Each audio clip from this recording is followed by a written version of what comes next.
In this video, we're going to take a look at how to predict whether a salt solution is acidic, basic, or neutral. Now remember that the word salt is simply another word, a more generic word for an ionic compound. And so when we talk about salt solutions, we mean ionic compounds dissolved in water.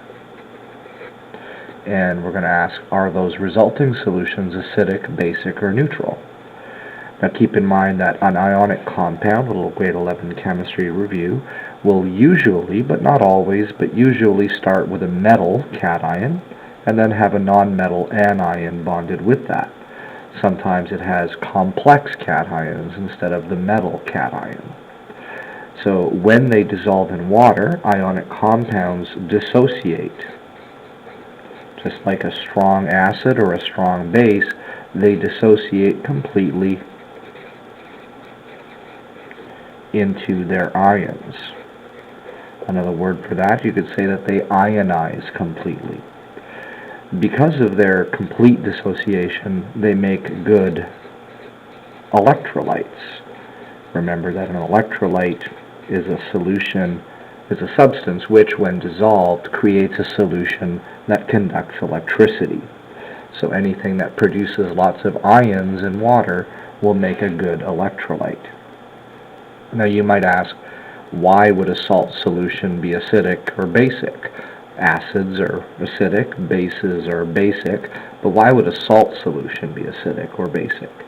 Well, consider some examples of acids and their conjugate bases, or bases and their conjugate acids. Let's take a look at an example. So a very common strong acid would be hydrochloric acid. Its conjugate base, is just derived by subtracting a hydrogen ion. Acids give away hydrogen ions according to the Bronsted-Lowry definition. So whatever's left after it loses the hydrogen ion is its conjugate base. So if you lose H positive, you'll have Cl negative as your conjugate base. Another example would be sulfuric acid, H2SO4. It's diprotic, but it only gives away one hydrogen at a time. So losing the first hydrogen, we would have HSO4 minus as its conjugate base. Another one would be HF, hydrofluoric acid. When it dissociates, it produces fluoride ion, which is its conjugate base. And of course, you could go backwards. I could give you a base, a very common weak base is ammonia, and bases add hydrogens. So add a hydrogen ion going backwards, and you'd get NH4 positive. All right, so there's just some examples of acids and conjugate bases. Now, what's the connection to salts? A salt is an ionic compound, so it's got cations and anions. Notice that right there's a cation that turns out to be the conjugate acid of ammonia. Over here, there are anions, and those anions are conjugate bases of various acids. So since salts are made of these ions often, not necessarily these ions, but they're always made of ions, they're going to have often acidic or basic properties connected to them. Now, one more thing before we jump in and look at some examples. In class, we talked about the relative strengths of acids and their conjugate bases. Each of these acids we know has a Ka value, and each of their conjugate bases has a Kb value. And we showed in class, we derived this, that if you multiply the Ka of an acid by the Kb of its conjugate base, you'll always get Kw, the equilibrium constant for water's self-ionization. At 25 degrees Celsius, Kw is 1.0 times 10 to the minus 14. Now, what's the importance of that? Well, mathematically, if two things multiply give you a constant answer, then these two things are inversely proportional. So in other words, the stronger an acid is, the weaker will be its conjugate base. And conversely, the stronger a base is, the weaker will be its conjugate acid. The acid and base strengths are inversely related. Alright, with that in mind, let's jump in and look at some examples of salt solutions. And I'm going to set up the analysis the way I would want you to do it on a free response question. So our first example will be one of the most common salts about sodium chloride. I'm not going to keep saying this, but it's in water. Okay, we're dissolving the sodium chloride in water, and we're asking, will the resulting solution be acidic, basic, or neutral? What I want you to do on a free response question is take your salt, in this case sodium chloride, and split it into the two ions that make up the salt, so Na positive, Cl minus. And then we're going to create a little table for ourselves. Okay, in this table, we're going to ask two basic questions. We're going to ask, could the ion be an acid? Could the ion be a base? So let's consider an acid. To be an acid, according to Bronsted and Lowry's definition, you have to have hydrogen ions to donate. Now, if we were looking at a better definition, the Lewis acid definition, then we'd realize that it's more complicated than that. But for this course, Bronsted-Lowry definition is what we're using. So if we don't see a hydrogen ion, neither one of those ions has hydrogen ions, then we're going to argue that neither one of the ions could be a Bronsted-Lowry acid. So the answer here would be no.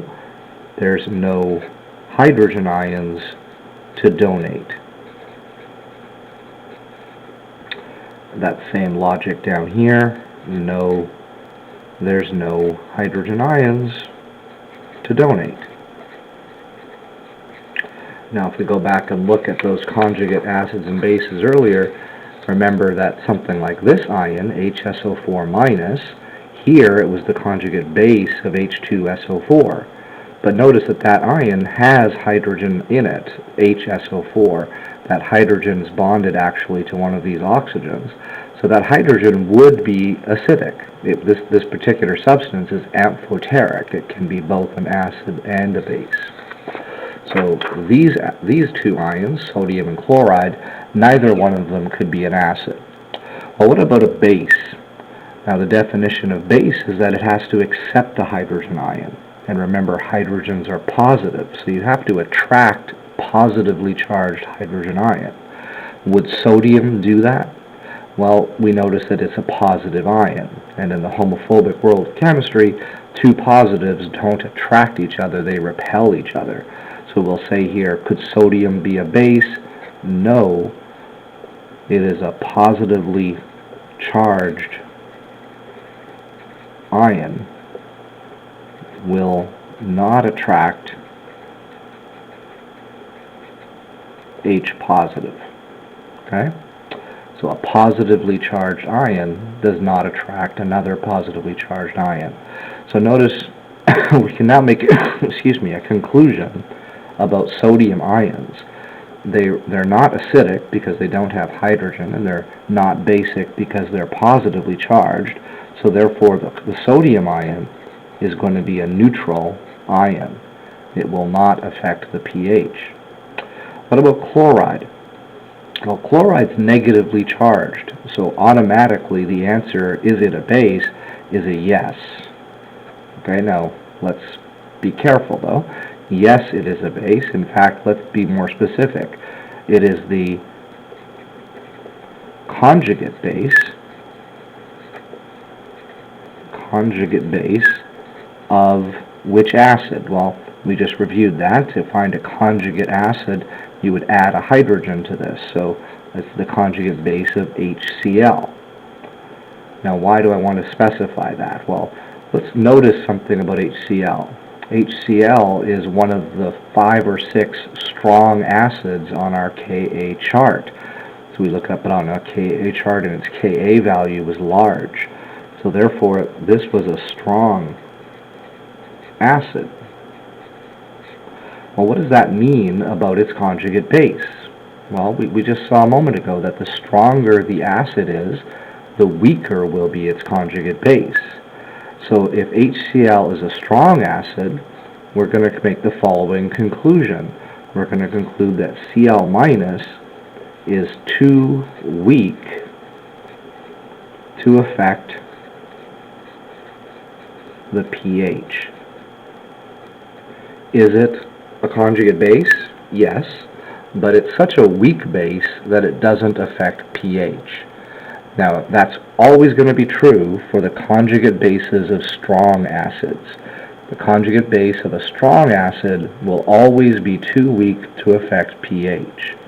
The conjugate base of any other acid, of any of the weak acids, that will not be true. So conjugate bases of weak acids will make solutions basic, but conjugate bases of strong acids are too weak to do so.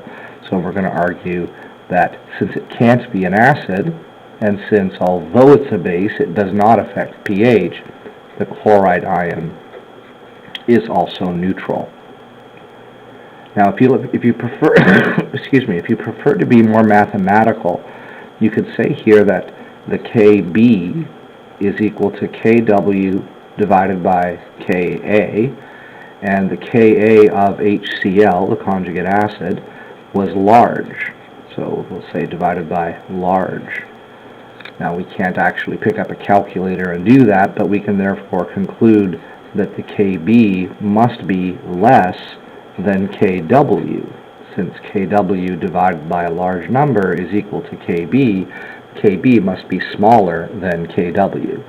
So the logic there is that water itself, water gives us the Kw, water produces more hydroxide ion than this base will. So the base doesn't significantly change the hydroxide ions that are already in water, therefore the base does not affect pH.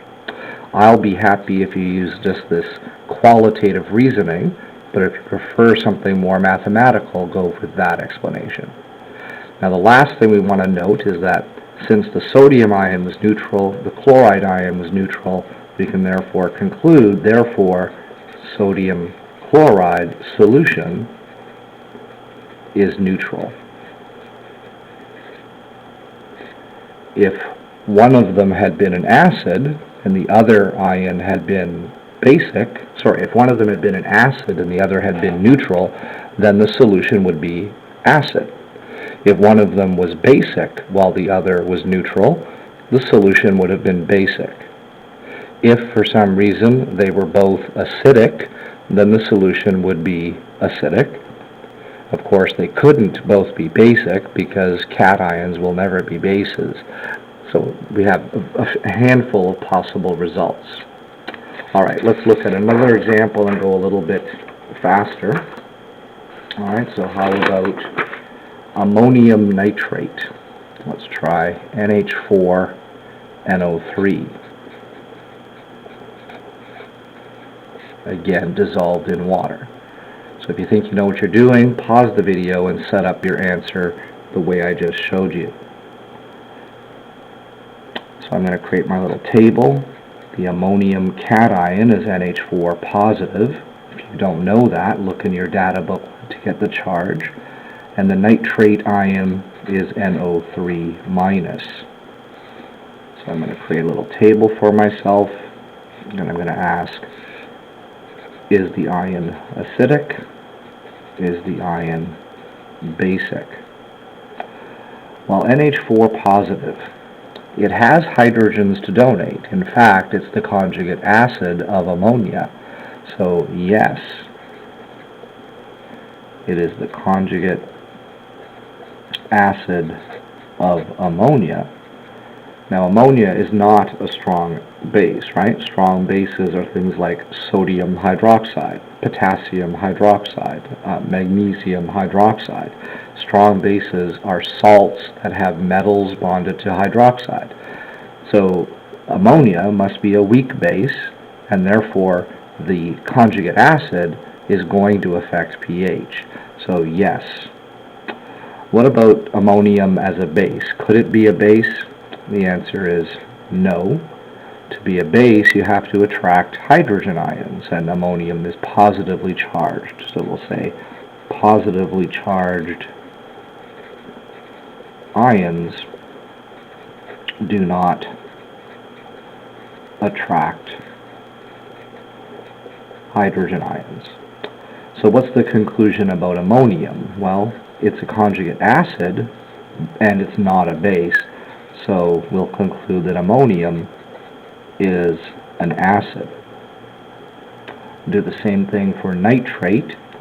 Nitrate has no hydrogen ions, so no, it's not an acid. It has no H positives to donate. And again, we're using only the Bronsted-Lowry definition of acids here. Is it a base? Well, it's negatively charged, so automatically the answer is yes. Any negatively charged ion is a base. In fact, we could say it is the conjugate base of, add a hydrogen ion to this, and we get HNO3. Now, is HNO3 a strong acid or a weak acid? Well, we look it up if we don't know, and we notice that this was a strong acid. And why is that important? Since it's the conjugate base of a strong acid, just like we saw a moment ago, we'll conclude that it is too weak to affect the pH. Although it is a base, it is so weak it will not affect pH. So since it can't be an acid, since it's too weak of a base to affect pH, nitrates will be neutral. Now we see the cation was acidic, the anion was neutral, so therefore ammonium nitrate is acidic.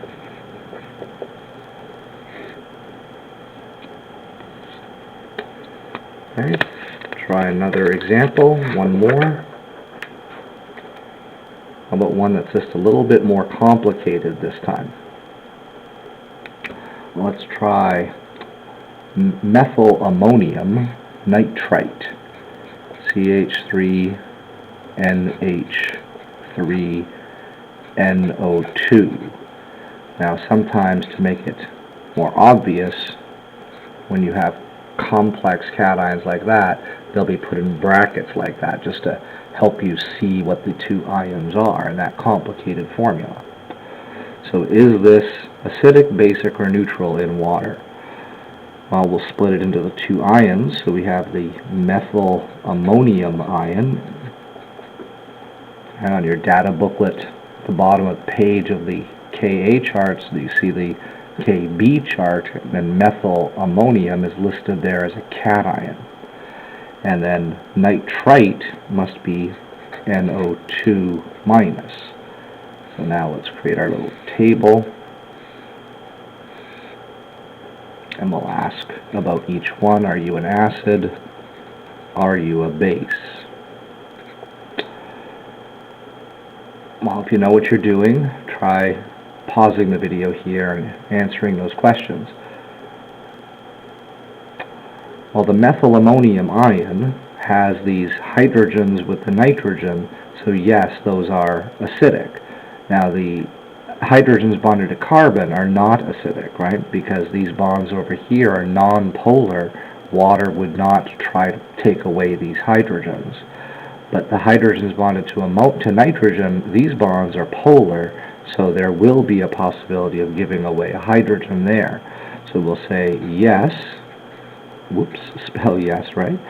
And we can be more specific. We can say it is the conjugate acid of which base? Well, you could deduce it, just take away the hydrogen ion, or look it up on your Kb chart. This is methylamine, CH3NH2.